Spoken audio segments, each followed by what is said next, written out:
KICKBACK, the kickback. We live in effect with Reek, Bree, and your boy EB. Let's have fun.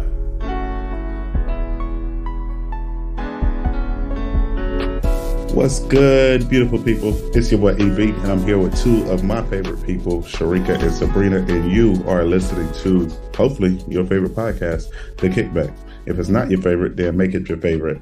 And usually, let me see. I'm going to start off with my tip check. I don't got a song for y'all this week. Maybe we'll work on that next week.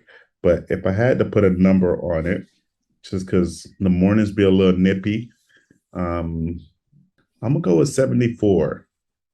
And I know for some of y'all listening, you like 74 is nippy. It's nippy for me. Anything under 75, anything in the 70s is cold.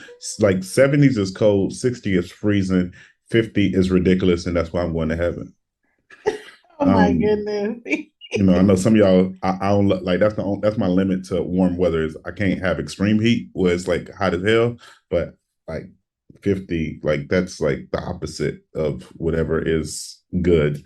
I think if heaven had a temperature, I think it'd be somewhere in the 80s. Just because it talks about, the crystal sea and, streets of gold, and those things usually don't shine in cold weather.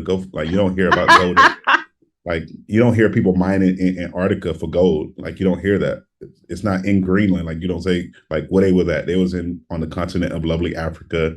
They was on this continent where the natives were, and where people from the European Americans were killing people to go out west during gold rushes and kill people. So it's usually where warm temperature resides. So I assume, under the assumption that heaven is a nice weather, it's just not as hot as hell, so to speak. So that's where I'm at. Sharika, Sabrina, what's y'all tip like? EB, I'd say that's a fair assumption. You making me laugh already on the pod. I'm doing really well. Y'all know this is my favorite season. This is the time of year that I just absolutely love. And especially this month, it's my anniversary month. We're coming up on 3 years. So I think all of my songs this month will be love songs. And I'm going to hit y'all with a little Shania for my mood today, because Shania was debuted at my wedding as well.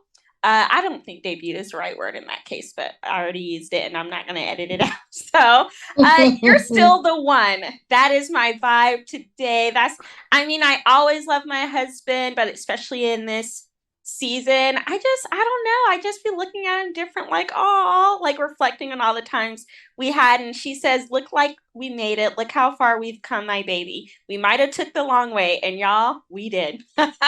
We knew we'd get there someday. They said, I bet they'll never make it. But just look at us holding on. We're still going strong. And she has that line in her song about, like, they said, I bet they'll never make it. And that I feel that deeply, because when people who, at least they think they know me, they knew a persona of me, namely like a work persona of me, and they would meet my husband, they would have these little whispers about like, oh, I don't get it, or like blah, blah, blah. And I remember one lady in particular at my old job, she spoke to my pastor at the time and was like, yeah, I don't get it, da, da, da. And I'm like, lady, you cheated on your husband twice, and you cheated with a coworker, and y'all were both relieved of your positions. And you're talking about my relationship? Oh, okay, like, and I couldn't believe the pastor came back and told me. I'm like, this is so messy. So anyway, especially to her, I bet you me and babe make it longer than your That's horrible, because she's still married to her husband, and that's good for them. There's grace in that. But the lesson here is speak on your own and what you know. My husband at the time hadn't been to church in like 7 years. He was very shy and appeared to lack confidence when he met a lot of my people, because he's like, ooh, these are like the Christiany folks, But they didn't know him, and to judge him off of him like being like, hey, and not speaking, maybe he already felt your energy and your vibe. And he was like, that's not for me. So there's a shout out to her. I'm on my 3rd wedding anniversary, and there will be many more to come. Sharika, how are you feeling? Oh, I was not great until then. First of all, if they really don't know you all, because if they did, first of all, if Doug and Sabrina, they even sound alike at times. It is the weirdest thing. They do things like the same. And I'd be like, oh my gosh, I don't even know who started it. I don't know which one it was first, but y'all be even having same mannerisms and same like intonation in your tones when y'all speak or say certain phrases. So I'm like, these people don't know what they talking about. And I love a Shania Twain. Me and Sabrina both had Shania Twain songs at our wedding. And I think actually we both had the same Shania Twain song at our wedding. I love Shania. And shout out if y'all haven't seen it. No, I know this ain't the recommend time, but she has a little documentary situation on the Netflix. It was a good time. Check it out.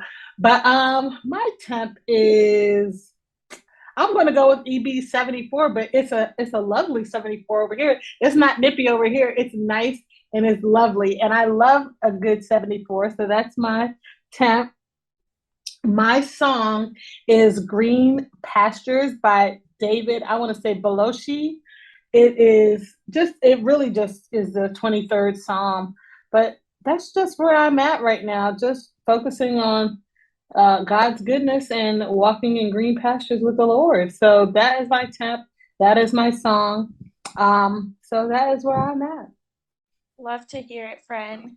I do have a special FU to send out if you two don't mind. I would like this time to say FU to Mr. Chandler Bubel. That's Bubel. If you Google him, you'll see the DUI. You'll see the 2 small claims court cases already out against him, and my husband and I are about to add a 3rd. When I tell you guys, we just got scammed. Now, Bay said, don't be telling the amount we got scammed out of. I personally am not embarrassed by this. It's kind of like when someone gets raped, for example, the victim has nothing, they did nothing wrong. And so I'm like, babe, we did nothing wrong. We hired a contractor because I've been working at home for a year now. I've been using a folding table from the garage. I'm like, now I'm settled. I really feel like this is my vibe. I'm ready to get a more permanent situation. And last year we renovated like the main parts of our home. We're doing renovations like room by room because you have like a year to save up. We saved up, we designed what we wanted, and we needed a carpenter. Found him, 5 stars, I thought, on Google. Looked at the Facebook page. It was all a lie.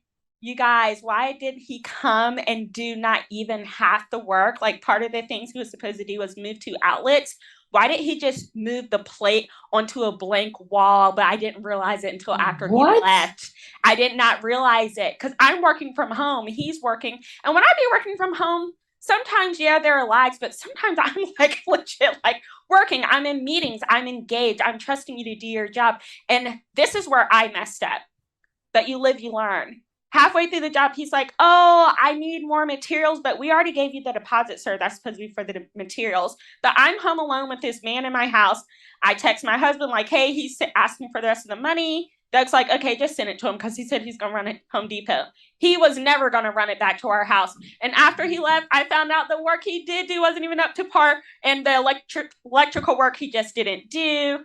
Stopped responding to texts, took down his Facebook. And after that, because I didn't know his last name and my husband had asked for like his license information. And he was like, yeah, I'm licensed and insured through Angie's List, whatever.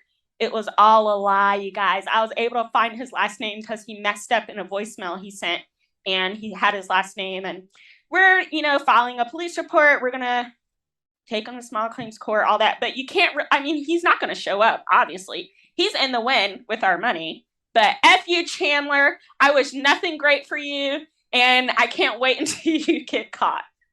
Oh, my goodness. Wow. People are wild out here. Did he change his number? EB, I don't think he changed his number, and I have, like, on his fake Facebook, where he was actually impersonating another business, a legit business, Suncoast Property Management. He had his number and he had his wife's number.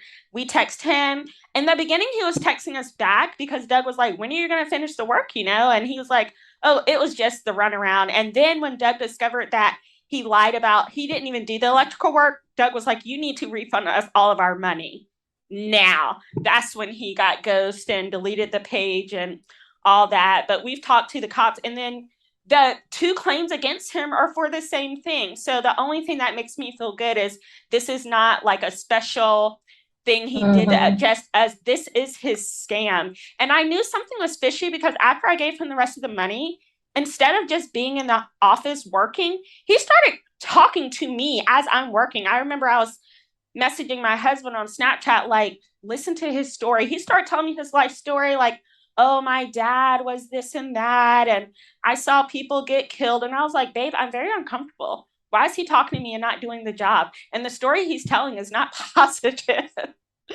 So from there, my husband done showed me how to use the 9, and he's like, you're home all day alone. I'm like, I'm not trying to take nobody's life over this. He's like, no, but if someone ever tries to take your life, you got to be ready. So it's been a whole thing. I don't think it's going to escalate to that. I don't think he will ever come to our home or neighborhood again. But I say all that to say, you guys, when you let these people in your home, really do as much as you can, because some scammers are really, really smart. And it's just such an icky feeling to know someone was in your home and then they run off with your money and you only have half a job done. Now that I've talked about this to family and friends, I'm hearing that this is more common than we think. Evidently, Definitely. it is, EP. Like, I've never heard of it until now. Yeah, these things happen all the time. The only thing I asked you to, if he has shared the same number, because you can definitely send me his information. I know people. Oh. Please send me his information. I need some work done. I told y'all always gotta have a friend who knows somebody who knows somebody. Y'all think I was playing? I'm telling you, you gotta know people who know people. That's all I'm saying. Not that I don't know what the people gonna do, but all I say is you need to know somebody that knows somebody. I don't know what they're gonna do either. That's between Jesus and them. Exactly. But I know people. And I know people. I need some work done. I'm gonna forward you, Evie, the same email that I had to forward the cops that had all the information. So if this happens to you, you call the sheriff's office and they have a special person who deals with community related scams and things. You send them an email with all the documents, then you have an appointment with them. You go in person and the police report is filed. Small claims is different. We'll have to go to the courthouse, but I think it's worth it. Chandler doesn't know I'm the same person who took the weave store to court for $50. If you think I won't take you, you have another thing coming. I don't care if it's 5 years from now. He will slip up. He will get caught. And at that time, we'll be ready. Exactly. We'll be ready. Well, I was going to say, I love when Sabrina has an FU, but I don't want that. I'm saddened that you were taken advantage of and y'all were robbed. That's horrible. People are, I just live in a different mindset. I just cannot believe people be really out here purposefully scamming and robbing people. Yeah, but also, Sharika, the Bible tells us to be like gentle as doves and wise as snakes, right? We should have done, I will take responsibility for the fact that we took him on his word that he was licensed and insured. We should have asked for that license number and looked it up. We should have had his last name. When he asked for more money, we should have said no more money until the job is done. When he told me that he had done the electrical outlets, I should have gone in there and checked myself, So there are things that we can do as, humans to kind of help shield us from these things. But if you have to learn that expensive lesson, just take it on the chin and move forward wiser. We can't get in the dump about it. The great thing is we've already found replacement people and the work is getting done quicker and it's actually quality work because his work was also trash. So there's that. Lesson learned for all of us. We want to believe that people are genuine and honest and will do the right thing. But the reality is people going to be peopling. But I'm sorry to hear that, friend. But you know what? I join you on your FU too, Chandler. On a different note, we're going to talk about why we weren't here last week. You guys might have been like, what happened to the kickback? It's Saturday and no episode.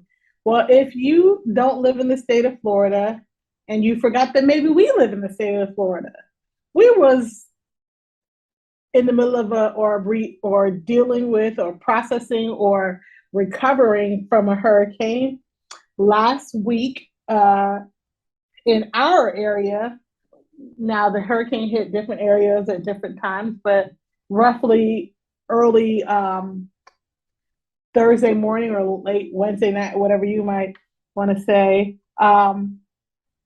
there was a hurricane that hit our area. Thankfully to the Lord, our area was not hit as bad as projected. The hurricane was projected to come directly towards us and hit us. But the Lord's grace was good, and it's always good. But we weren't hit directly, but the hurricane turned and a lot of other areas were hit. And a lot of areas are still in major disrepair, destruction, loss of life. It has been a horrible and sad situation. So we wanted to talk a little bit about that with you guys.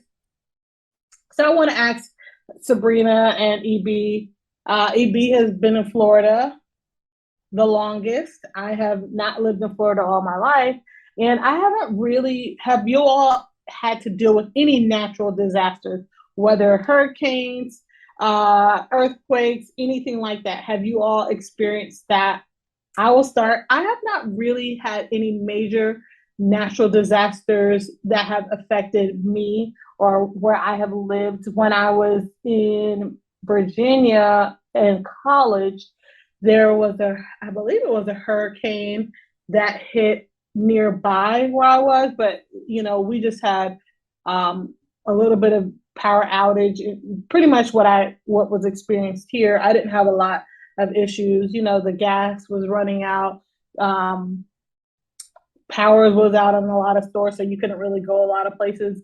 But to my personal home or area, I had not received any major damage.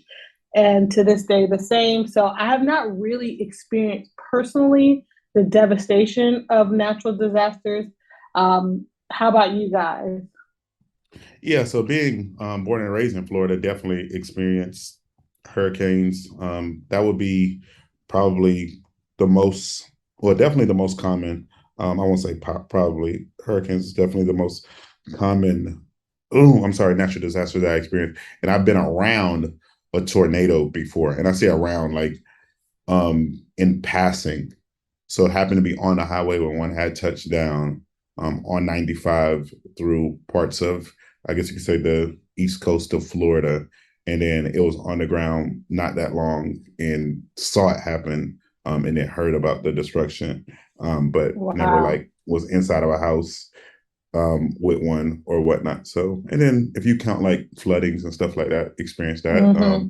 One of the most memorable, I guess, natural disasters were in 2004. The state of Florida had four hurricanes in a span of 6 weeks or whatnot. So you're talking about school year essentially, like just started or whatnot, and probably a couple weeks in, and then we ended up basically riding out the year up until like November of being out of school in Polk County because of those four of Hurricane Charlie, Ivan, Francis, and Jean, like all in 2004, which was just a crazy year, and all of that happened in like a 5 or 6 week span, which was also mind-boggling. Because you're talking about like some people recovering from one, and one is still there, like tarps not on everybody's homes, people still trying to figure out the debris. So yeah.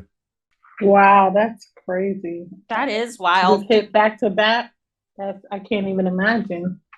Did you guys have to like stay in school until late June or something, or did they just let it ride? Nah, so in Florida back in the day, we used to always get out in May, and we still got out in May. I think we ended up having like 3 or 4 makeup hurricane days on like those when it was probably supposed to be like a teacher work day. We ended up coming in, but they didn't extend the school year. The part that was challenging for some people, we used to have standardized testing in Florida, and it might still do. But like for those who probably had to take like the FCAT and stuff, it sucks for them because usually if you fail, for those individuals, sorry for those who don't like testing, most of us don't. Some people just do well at testing, but if you failed in the fall, like you had the chance to take it in the spring, but because of those hurricanes, there was no fall testing and it was only a spring. So mainly Oh. like those seniors or those who had to promote like in 8th grade is like you didn't to go into high school or to get your diploma. It was like you only had that spring shot because the fall testing was basically canceled and it wasn't like waived. It was just you gonna take it in the spring because you're gonna take the standardized testing and yeah. So challenging when we think about how the natural disasters never just impact one thing, you know? yeah, they impact like the housing and food, people getting food or losing food because they have no power. But thinking about things like that, like, oh, now someone might have more stress or anxiety because they can only have one shot at a test or something like that. Growing up in North Carolina, we definitely had hurricanes. I remember doing tornado drills in school, but I never saw a tornado. My dad is from a small town very close to Rocky Mount called Enfield, and he would talk about them getting tornadoes. So I guess North Carolina does get them, and they sound like a train. I don't know, but we did the drills. I never experienced one. The major hurricane I remember was Hurricane Floyd. I don't know if it hit Florida first, because usually the hurricanes will come up from Florida and visit us in the Carolinas, but it was 99. And I remember at one point, my brother and I were outside. Me and CJ were just rocking outside, and my mom was like, get your blanks in here, it's a hurricane. But it just felt like kind of exciting and fun, wind and rain and that sort of a thing.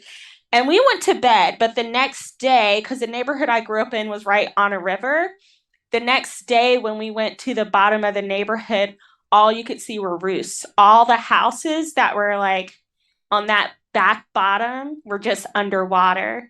My sister would often do performances at the Playhouse. That was like our local theater. And you could kind of get there on a bike through like a cut through our yard. That was underwater. The art center was underwater. And a lot of the buildings in Rocky Mount that were flooded out, they're still just kind of sitting there dilapidated.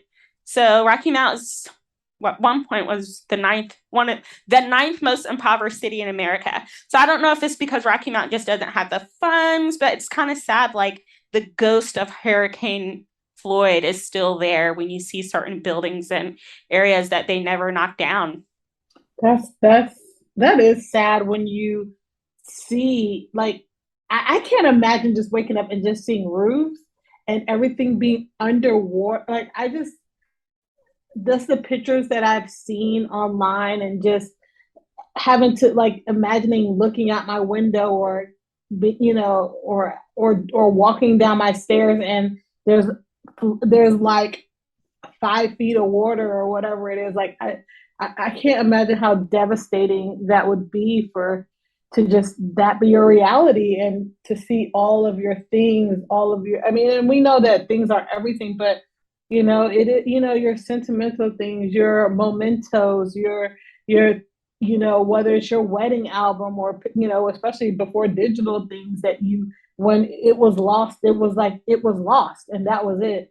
We did have this wasn't a natural disaster, but one time our house did get we had frozen pipes that flooded and that flooded our house.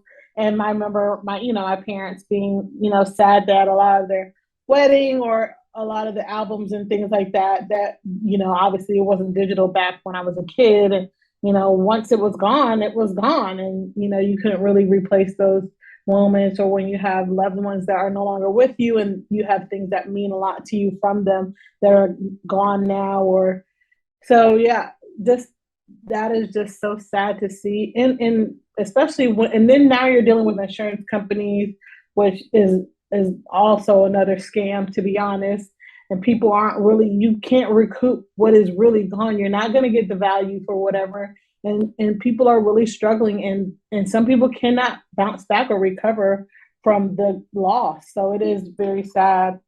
Um, so for me and Hurricane Ian, by the grace of God, I was able to go to my job to stay because they opened it up as a shelter. It was a crazy turn of events. My husband and I were out of town. We were on vacation. We were while we're hearing that all this is coming.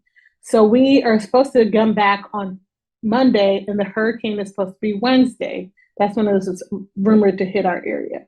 Well, there was issues, and we couldn't get on our flight. Our flight got canceled. We had to get on. We didn't fly until Tuesday. My husband works for emergency disaster, so we get in. Shout out to our brother EB who came and scooped us from the airport that morning. My husband gets back to his car and goes directly to work. And then my job is closed from that afternoon on, and I'm like, okay, I'm going home to do what? I have no idea what to do.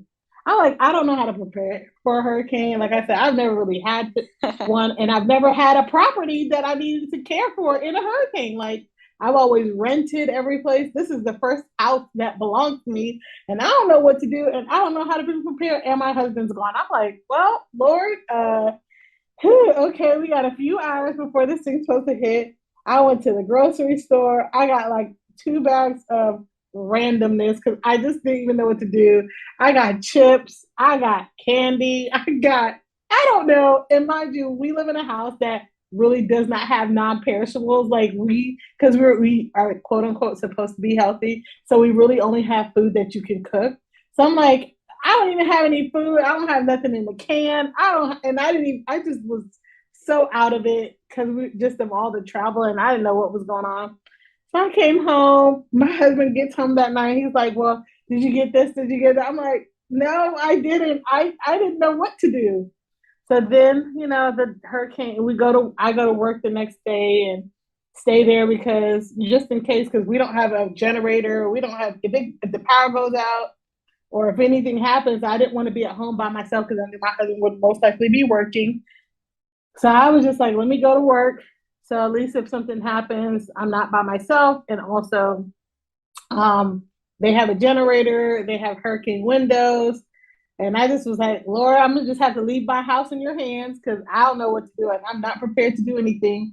And I don't have no sandbags, I don't have no wood, I don't got no shutters, I got nothing except for you, Jesus Christ. So you're gonna have to watch the house, and I'm just gonna go over here. And so I just wrote it out at work and woke up the next day, and it really wasn't bad in our area. So I just went back home. And by the grace of God, nothing was damaged at my house. There was a tree in the road by my house, but it wasn't bad. I was able to drive around it and get home, and I was fine. So that was my hurricane experience with Ian. How about you guys? So mine was not necessarily similar, but kind of. I stayed here in Tampa. Once I saw the tracking of the storm shift to go further south, I felt that wouldn't necessarily be in harm's way. So I stayed at my residence. We also live in an apartment complex where we're on the second floor. So I wasn't necessarily worrying about flooding.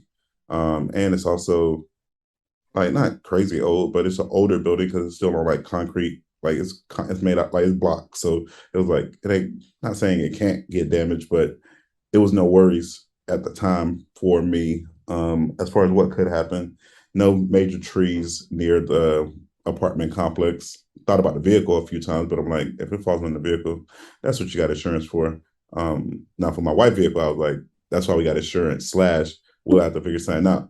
For my vehicle, no disrespect, but it's a company vehicle, so it's gonna be what it's gonna be. If a tree hit it, then hopefully I can upgrade it to an SUV or something from the company. So I wasn't stressing that either. God be with that vehicle. But that was it, really. Just stayed. Like we didn't even lose power. We lost power for like 30 seconds. So there was no stressors on that. So, by the grace of God and the track of the storm, and I guess the winds and the rains that came our way, it was no major issues. And one of the other things where our apartment complex is located, I think one of the good things about it is because us being in close proximity of USF and being on the same grid as them, it's like it's less concerning for me as far as power electricity because finding out that we were on the same grid, I just knew if something ever were to happen in the Bay Area, USF, because it being a business, like they would get power and the amount of students that they have and all of the stuff that happens on that site, whether it be the actual school, whether it be the health center, whether it be Moffitt Cancer, all of that is in this area. So I'm never really too worried about that. So yeah, lost power for 30 seconds and just some wind and a whole bunch of leaves on the ground. But leaves are falling anyways as we get ready to go into fall. How about you, Sabrina? How did you weather the storm? I am going to be happy to share, but I am curious with you, EB, because you do have family down south. So how was that for you and Judith? Did they evacuate? Were they not in flood zones? Because I can't imagine thinking of those things. No, definitely. That's a good question. So I'll like down south, I guess I'll go on the easier story. Central Florida, they ain't get nothing but just some bad weather. And then my parents, my dad's house and my siblings, they lost power for like 3 or 4 days.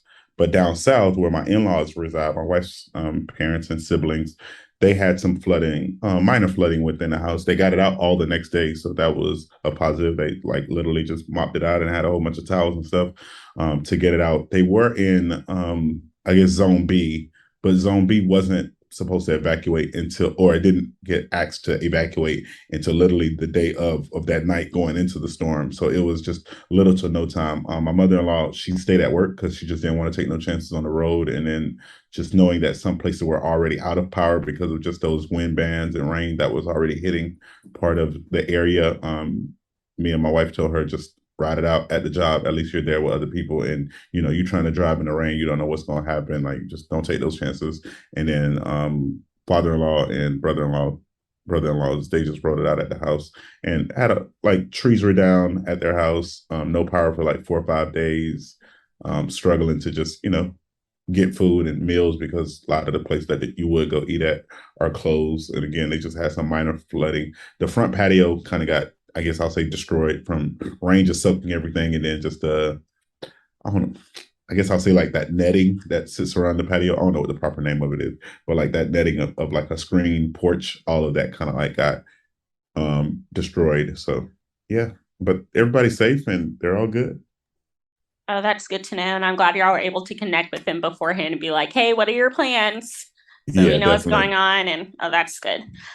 So I wish I could say the same for my family connecting with me. So I had so many friends reaching out to me, which was very sweet, in North Carolina asking, hey, do you want to come down here? And I was thinking, ooh, that's a 16-hour drive full trip. I think we're going to ride it out, especially because our home isn't in a flood zone. So there's like zones A through, I don't know, maybe E. We are in zone E and we're on the very outskirts of zone E. So on that part, I felt comfortable. I did not foresee what would happen with the power. And Deb has been trying to get us to get a generator for a while. And I'm like, why would we pay thousands of dollars for something when we only lose power maybe once or twice a year and never for more than 24 hours? But I really wish I had listened to him because we lost power for 3 days. I mean, Sharika and Alan had to rescue our chicken and fish in the freezer because we had just bought all that chicken. They hadn't lost power, but it was very alarming, especially at night. My husband, he used to be a lineman's assistant, but he no longer does that part, but he still works for the power company. So after the hurricane, they're like full blast. So he's doing 6 to 10, which is 6 a.m. to 10 p.m., maybe a little longer every day. So he did that for like 4 or 5 days. And then I'm at home, no power, just darkness. This is like very close to right after the thing happened with Chandler the scammer. So I'm like, oh no, is he going to come back? Why did Doug tell him we're filing the police report? Now he knows. Like, so I was feeling very uneasy, but Sharika was very kind and opened her home to us. For me, I think sometimes in the beginning, I can kind of have that little ignorance cap on. Well, ignorant might be the wrong word, but, or maybe it's the right word, but I've had so many, oh, a hurricane's coming. Oh, we're going to shut everything down. And then literally nothing happened. From my time in North Carolina to here, it's like nothing. So I can see how people can kind of get trapped by the fact of, oh, if they tell me to evacuate, it'll be fine. We won't. And then they're on the news saying, oh, we wish we did. So there's that element that I kind of had, my heart was hurting for people and I had compassion for them because I had that same kind of thought. Like, I got a few canned goods and stuff, but I was like, it's probably going to be nothing. I did not foresee my power being out for that long. And that was very unfortunate. Like, I couldn't work. My job was amazing about it though. But still, I just wasn't as prepared as I probably could have or should have been. And then when we hear about people who, the other side of people who don't evacuate, it's like Evie was saying, maybe they find out too late that they have to, and you don't want to be riding literally out in the storm. And to evacuate, you have to have somewhere to go. That costs money. Not everybody can get a hotel. Not everybody has, an extended network of friends and family that they can just stay with. So sometimes they do have to stay there. And that's a really scary thing. So I think just one thing I was reminded of through Ian is having compassion for people and doing what you can for them after the fact without judgment, which leads us to a lot of the things that Evie's been involved with Ian. So Sharika, are we ready to transition there and talk about some of the ways Evie's been showing up, or do we have some other things to cover? I did want to say a few other things, and I like the way you're going with the things that people aren't really thinking of ahead of time. Like even when you want to evacuate, people couldn't get gas. Like the gas stations are out of gas. So now are you riding on fumes? Are you praying, okay, can I make it where I want to go? You know, like EB was telling us when he came to pick us up, he went to a few different gas stations to even try to find gas because you couldn't even get gas. You know, when you have these hurricanes and things happening, the gas is like one of the first things to go. So now people are like, do I even have enough gas to make it somewhere? When you think about, I was thinking about Sabrina, you know, when your refrigerator went out, and you guys, like, luckily, like, we were able to help you all. But even when I went to the grocery store after, like, first of all, grocery stores weren't open for a while. Then when they were open, they also too lost their food. So I'm thinking about the people who lost all their food. Where are they going to get food? They go to the grocery store, and the grocery store barely got any food because they also too have lost their food. And some of the roads are bad to even get into this area. So when are they going to get their delivery of produce and meat and things like that, dairy? Like when I went to this one grocery store that I mainly go to, they had no produce, no dairy, no meat. If it was cold or refrigerated, it was gone. The only thing they had is like mainly some non-perishable things, but now everybody's rushing there because their power has been out. So now they're trying to find something to eat because you can barely find anything to eat. And these are things that I really wasn't thinking about prior to the hurricane. Like even when things are done, when are things going to be opened again? And will they even have anything to buy when I want to buy something? So there's a lot of things that you just, you know, if you're not aware or haven't been in the situation before, that you just are unaware of or unprepared for. But now we can transition over to what does the recovery look like? Sabrina said her husband works for the electric company, so he's busy after that. And my husband works in disaster, so my husband's busy. So I did thank God for that. I'm like, at least I have a friend that, like, if it really got crazy or scary while our husbands are away, we at least got each other. But EB was out there on the front lines as well. So EB, I know you were doing a lot of work with disaster. So what were you doing? Where were you going? What did you see? Tell us all the things. Yeah, so I would say front lines of recovery because I'm not out there in the middle of the hurricane, none of that thing. So please, people who are listening, don't get it misconstrued in any way. But a lot of what I've been doing has actually been working, Sharika, with your husband.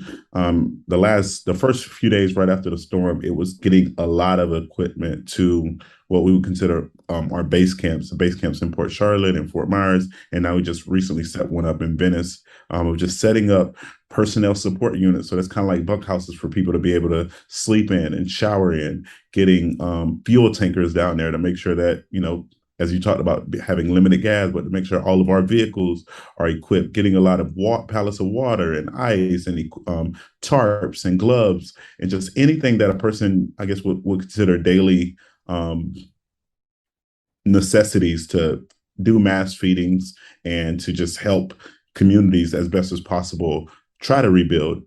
So really, in those first few days, it was literally 2 trips to Tampa, 2 trips from Tampa down to Port Charlotte, Fort Myers every single day for about 3 or 4 days.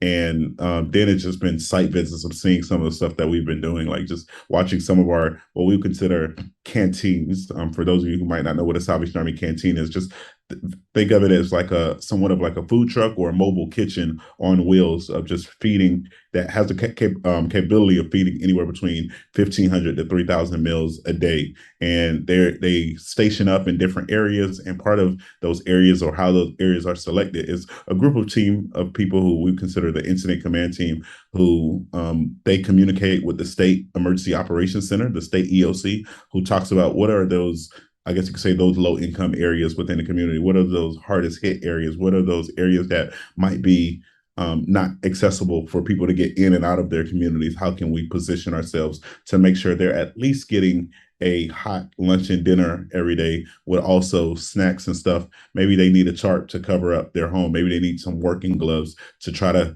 gut out their house or clean up debris as best as possible. So just trying to find things to help them out as they recover as best as possible. EB, so you talked about going to Port Charlotte from Tampa. On a normal time, how long does it take you to get from Port Charlotte or from Tampa to Port Charlotte? On a normal day, at least for my Yeah. driving, or even for the average person, you would see probably an hour 15 to an hour 30 or so.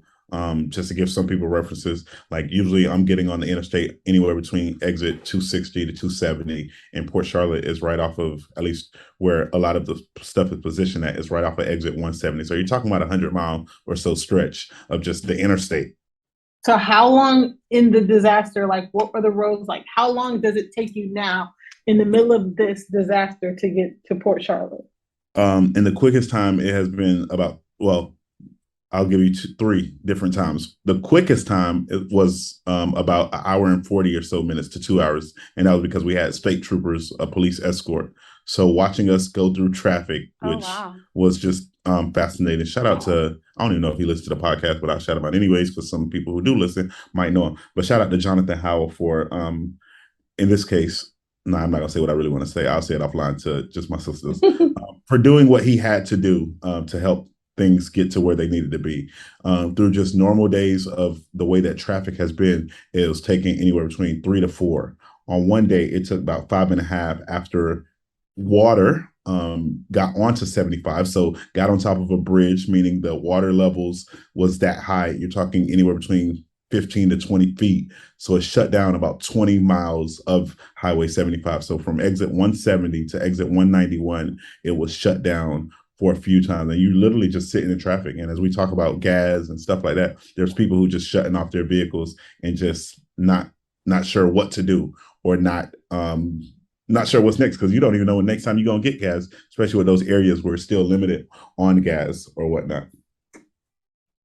So how are the, like, what are you seeing? Like, are there people, like, what, I mean, I have not really, I've done disaster only once in my life, and it was in another area, but well, like, what is the areas looking like? What are people needing? What do you see going on?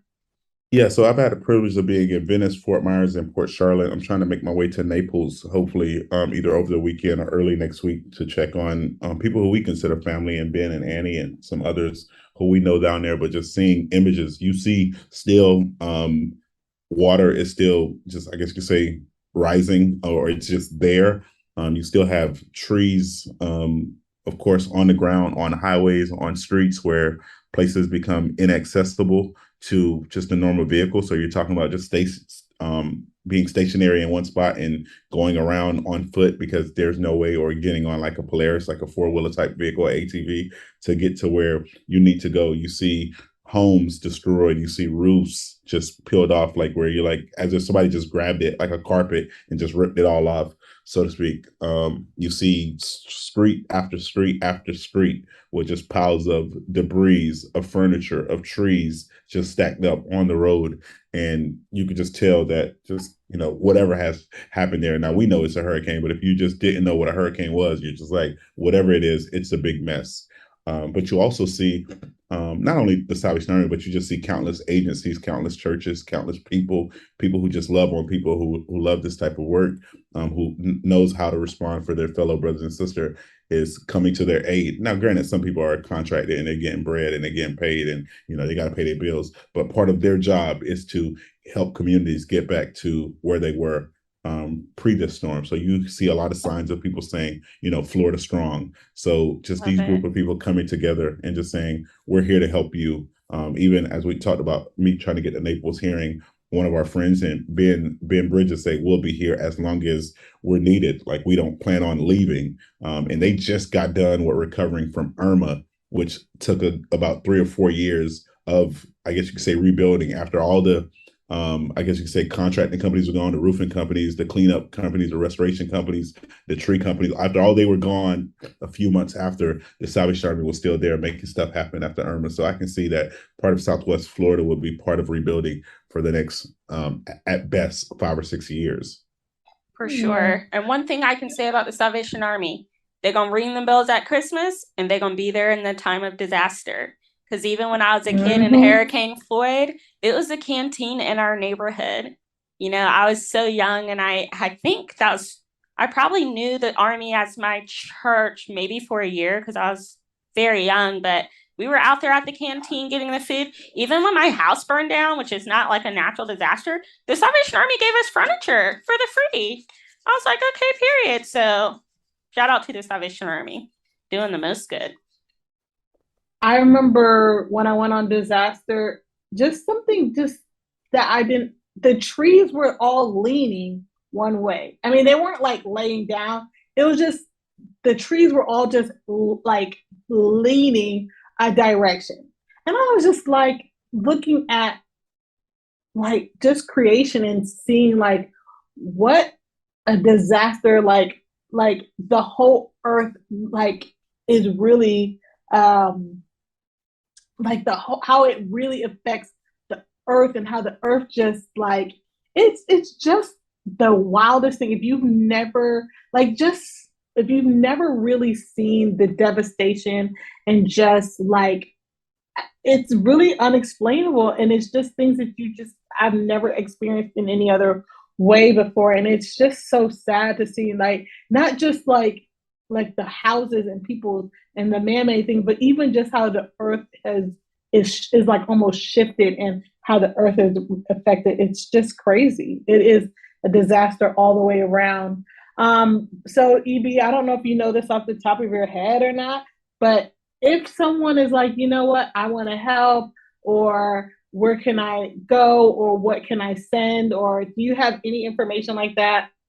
Yeah, I definitely. know there's like an org or whatever, but if people It are interested, Yeah, I think it depends on what you're trying to do. If you, as a physical being, want to get your boots on the ground and help out, I would say connect with your local Salvation Army, and they'll try to point you to the right direction. Now, if you don't even want to work with the Salvation Army, you're just like, I just want to get out there. There's like a volunteerflorida.org site that you can go to, and they can point you in the right direction. So that's the easiest way, and that's not only for this natural disaster, but that's for anything in regards to just helping other people. So for those of you who are always looking like I feel bored or I need a new hobby or I want to help some people out like Volunteer Florida, like dot, I want to say .org. If not, just put in Volunteer Florida and go to whatever website that is. They'll be able to help you out. But as far as the Salvation Army specifically, you can just contact your local Salvation Army, which the Salvation Army now, because I know we got worldwide listeners, the Salvation Army now is currently present in 133 countries. And we're literally everywhere. And I say everywhere, like in the US, every zip code is accounted for when it comes to the Salvation Army. Now, I might not have a physical building there, but there's somebody who services that area or that county or that region in some way, shape, or form. If there's a body there, then there's some form of Salvation Army that has helped that community or is ready and willing to help. So just contact your local Salvation Army because there's always something. And of course, money, I know it sounds crazy, but money is always good. Like you can always go to any of those I guess you could say you could put in Hurricane Ian Salvation Army and you can donate monetarily to that. And that helps get equipment to where it needs to be. That help gets the equipment that's needed. That help get supplies. That help gets meals prepared. That helps keep vehicles maintained to do what they do. You're talking, by the time you guys hear this, it'll probably be a week and a half or so. But by the time of this recording, the Salvation Army has already served a little over 60,000 meals. And that's just counting the hot meals of the lunch and the dinners. That's not counting like the breakfast boxes that they're giving people of like cereal and milk and saying, hey, we're not cooking hot meals at 6, 7 in the morning, but here's some breakfast for you right now, but come back at lunch and dinner. And then at dinner, they're giving those same breakfast boxes to them and saying, hey, we won't be able to feed you tomorrow at breakfast, but here's a breakfast box for you, but we got you with a hot meal for lunch and dinner tomorrow. so there's so much that you can do, we can do. I mean, there's a lot. Like if you're interested in volunteering, there's people that they need people to serve food. They need if you have a CDL license, they need people to transport things. And not maybe not this time, but if you're like, you know what, the next time I'm interested, like he said, get connected with the Salvation Army. So if you want to be on, want to be a part of the disaster help or relief, there's a lot of things that you can do. I mean, or if you own a store, a company, and you have water you can donate or food you can donate. I mean, there's a lot that can be done, and if you're able to and you're willing to, or someone that is able and willing, definitely get connected because there's a lot of work to be done. Mm-hmm. I love it. Thank you for those websites as well, Evie, because I didn't know about volunteerflorida.com or org. Which one was it? I think it's .org, but if it's not .org, just if you put in Volunteer Florida, you'll see the legit site, and it just helps give options of all the volunteer opportunities in the state. Absolutely. And I love that. Well, this phrase sounds weird, but I love that about disasters. I love seeing how communities come together and like the best of humanity. A lot of that really does shine. So shout out to being Florida strong. Our quote today sort of aligns with where we're going. I'm still taking the quotes from that beautiful book my husband gave me when we were dating. And it says, opportunities are everywhere. They may be invisible, they may be hard to imagine right now, but they are present and they are real. Look for them. And I just want to apply this to reaching out and helping people who are in need. There's no greater gift. We know one of the most precious commodities in life is time. So if you're, and maybe the second is money. I don't know. Some would say it's love, but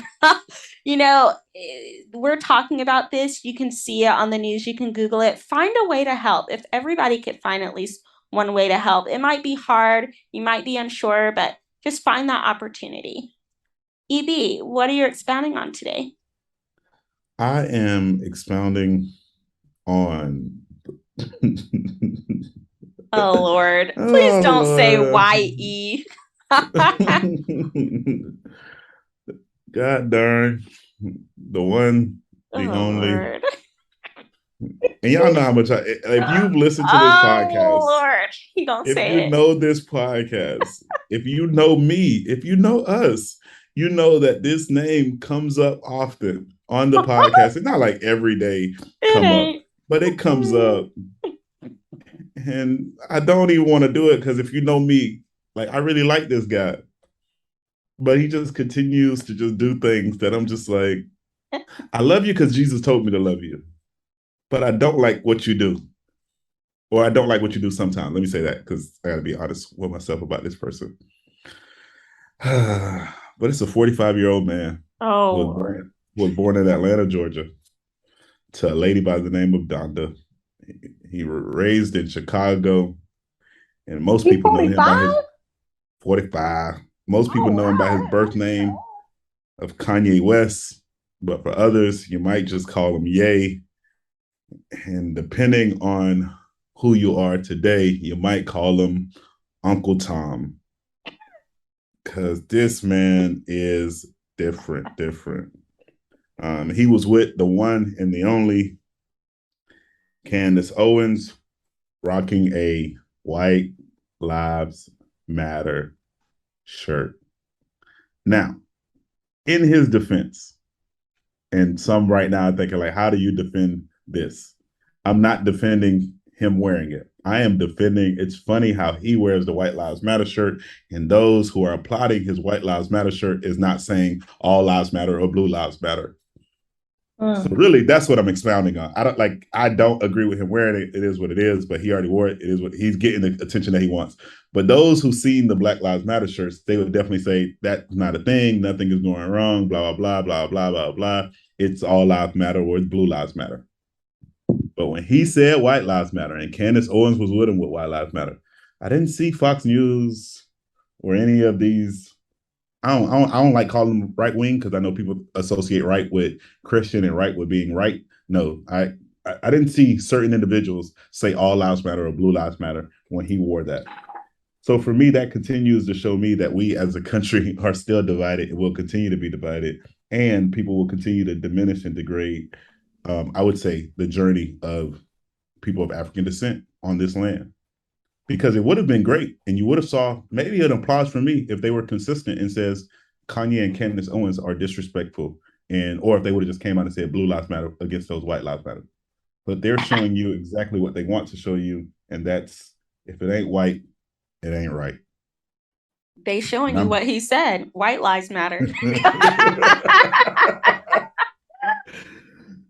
And I am just baffled because it's so much that a person, of course, can say, but it's some stuff you don't give too much attention to because you just keep it moving.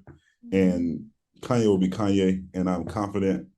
I might be wrong, but I'm confident by the end of this month, he will apologize for wearing it and say that he's sorry and he's in a sunken place and it's because of his wife's family and all of that stuff.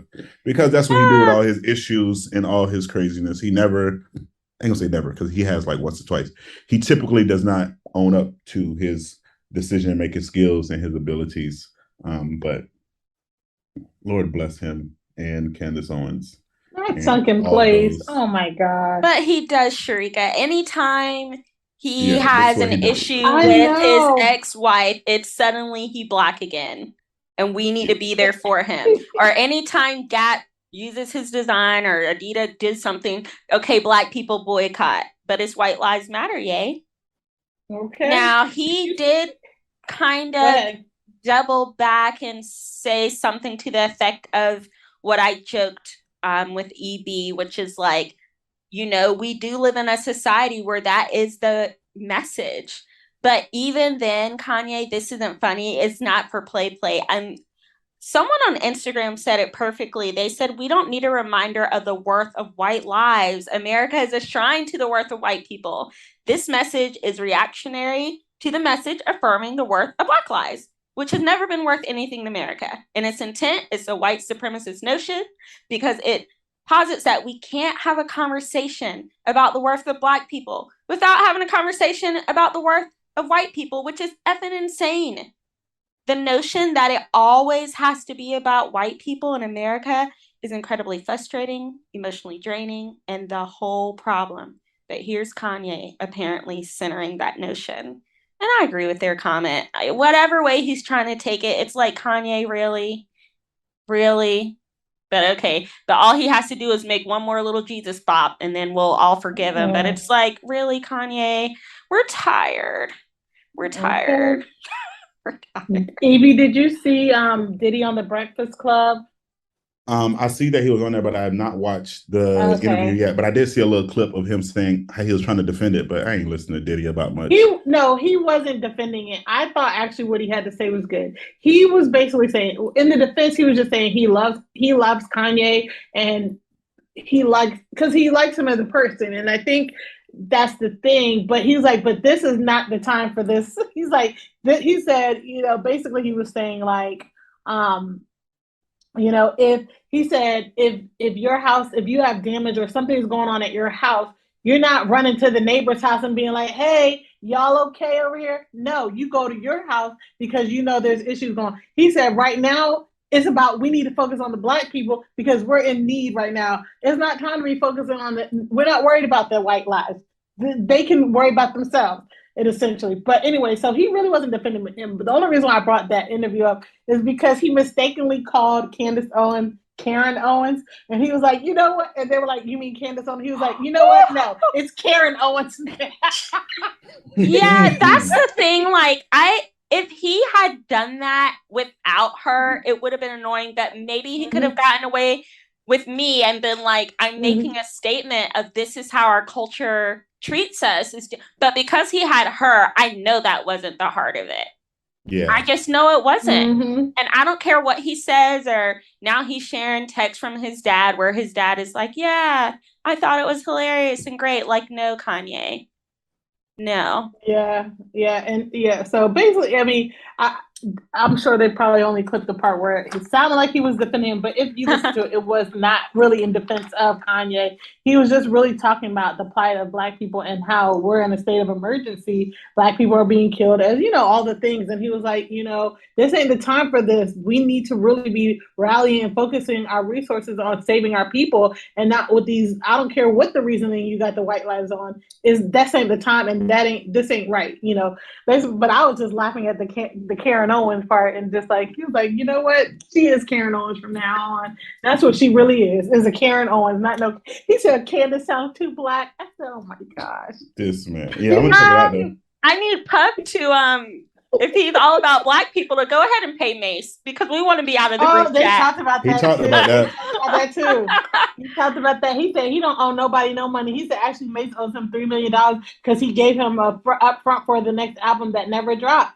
So he said, if anything, Mace owed him $3 million because he got his what is it called where you get your money beforehand, whatever. In advance. Yeah, he got his advance for an album that never happened. Okay, Mace. So he's like, so he said he don't owe nobody no money. Well, Mace, it's been said. That's those he say she says. Yeah. But he said he's gonna come out with a documentary with the people that's talking about, whatever. He said people always want to talk about the money that they're owed when the things ain't going right. But I mean, I don't know who's right or who's wrong. I have heard, because they did question him on that. They said it's been a lot of reports about you, taking advantage of people and robbing people. Yeah. So he addressed it, and he said it will be addressed further. So that reminds me, I still have to watch that Ye documentary. I haven't watched it. Oh, you just... I think I watched. Yeah. I think I watched one episode, but I've never finished the whole, or one for the beginning or something. I haven't watched the whole thing. Do we have to watch it? I'm just like, we don't. We don't. I'm curious. I think what he did in this moment is stupid and wrong. And I think saying slavery was a choice. There's no way you can spin that for me.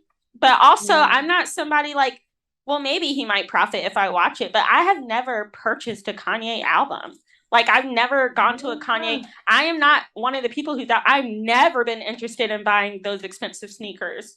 It's like, sir, no. You know what I'm saying? So it's not like I'm out here putting him on a pedestal. Yeah. He's a very talented artist, and I respect that. And I said on another podcast, I've used a lot of his music in pieces, but I don't know him, and he don't know me. So that's where that ends. I think for me, I mainly just feel bad for Kanye, because I just really feel like this is a troubled man, and that really makes me sad. Why is he troubled, Sharika? This is a billionaire. He's very talented. What's troubled about him?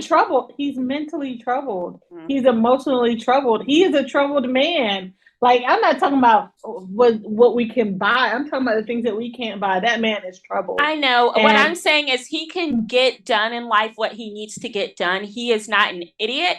He is not somebody who can't get things accomplished. When he makes these bad choices, it is because Kanye makes bad choices, not because he has struggles with mental illnesses. I know a lot of people who have bipolar or whatever else, and they're not out here doing these things. It's because it's Kanye. He's Kanye. I agree and I disagree. I will say, as we all know, like when people have a level of fame and fortune, the no's and the people who are really trying to hold you accountable in life are very few and far between. You have more people who are like, oh yeah, whatever you say, whatever you want to do, yeah, because they're profiting off of your back and off of your misery and off of your illness. Fair. Versus people who are like, you know what, I don't care, I love you for who you are, and I'm not putting up with this, or I'm not letting you go out like this. Those people are hard to come by when you are at his level. And I can see why he's left to his own devices. And the only person that I really feel like he would listen to was his mom.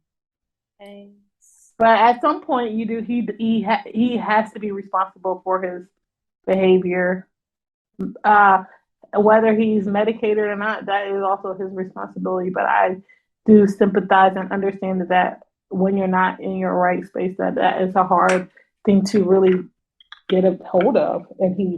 But what he is doing is more damaging than anything else, and not to just himself, but the plight and the community of Black people. Well, what are we recommending? Are we recommending his album? I'm recommending Jesus Christ to Kanye and help. Kanye.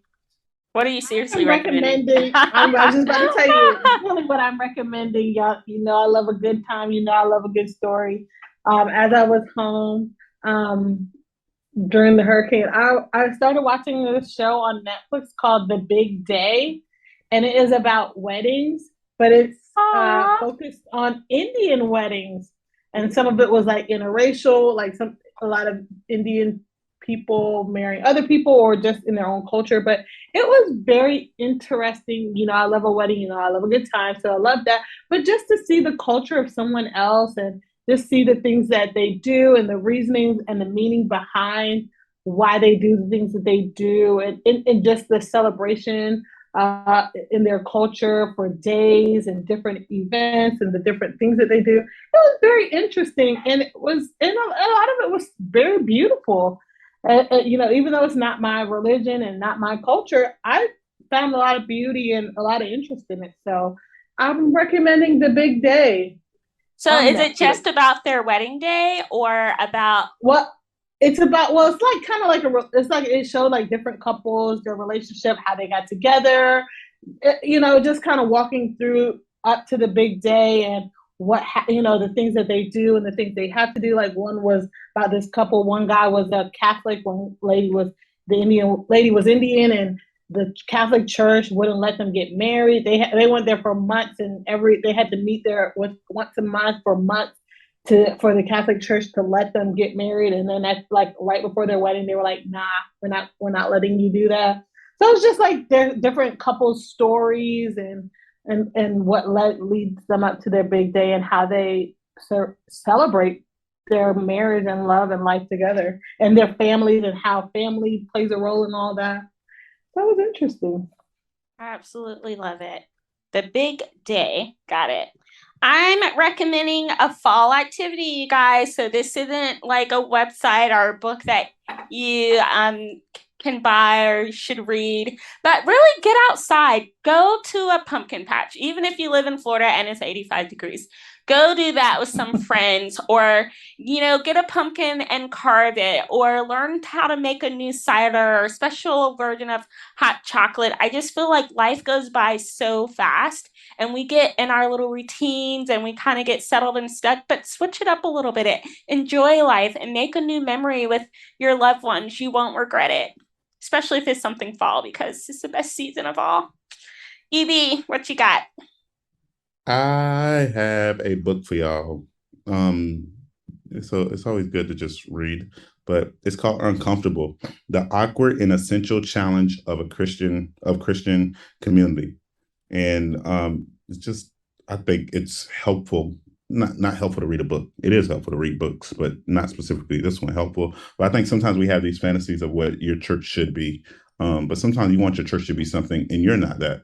So you can add it to your church of how it stretches you. But this book just talks about, like, is it more of, I guess, are you at church more for these like emotional highs, so to speak, of like, well, they're singing the right song, so I'm gonna be in my mood today. But if it was another song, you wouldn't have been in your mood and you wouldn't have been paying attention to the words because it's still the same God that you're singing to. But it's called Uncomfortable, and it's just talking about, I guess, in a word that I've heard a few times and I like to use it from time to time, but just that holy tension of how you grow in your walk. And then I know Sharika was talking about the show called The Big Day. There's also an album called The Big Day, and it's from the lovely Chance the Rapper. And it's also, that whole album is about his journey with his wife, and well, before they got married, and him just talk, because he released it, if I'm not mistaken, released on his wedding day, or if it was released around that time. But he just has all these songs about it, and it's one song. I think I had said it on the pod a while ago, but it's a part on it. It's one of my favorite songs for an album. Every time I hear somebody getting engaged, for all my homeboys, I send this to them, just because of the part that's on there. 7 p.m. thoughts in my home. Who to put in my will, who to put in my won't. Some people my blood, some people my flesh. That's the difference between catch and fetch. I don't want this, the part that I really love. I don't want nobody to be at my wedding that won't be there for my marriage. Ooh. They can see it on Facebook. They can like it. They can share it. So it's sometimes, I know it'd be having a lovely fall and closing out the year and, holidays, whether it be Thanksgiving or Christmas and New Year's. I know all those things are coming up. It's when engagements happen. I know Sabrina talked about, this is her anniversary month. It's also the same month that we got engaged. But friends, for those of you who are married or wedding planning, I won't say necessarily mentees, but one of my little homies got engaged not too long ago. Shout out to Jude Cancia in Orlando. Shout out to y'all. That's awesome. Wow. Shout out to them. Shout out to them. Yay. But just remember, as you're planning, don't invite people who won't be there for your marriage. Like they can That's like so it, they can good. share it. Like it's just a waste of a meal. They ain't gonna do nothing. Anyways, Not a waste of a meal. It's a waste of a meal. Food be costing at weddings. You're It gonna learn really real quick, and it don't be worth it. But that's all we got for y'all Yeah. this week. Anything else y'all want to close out with, or y'all good? No, that was great advice to close with. And it's real. That is so real. And one day we gonna really get into it, but Really get into it. The word.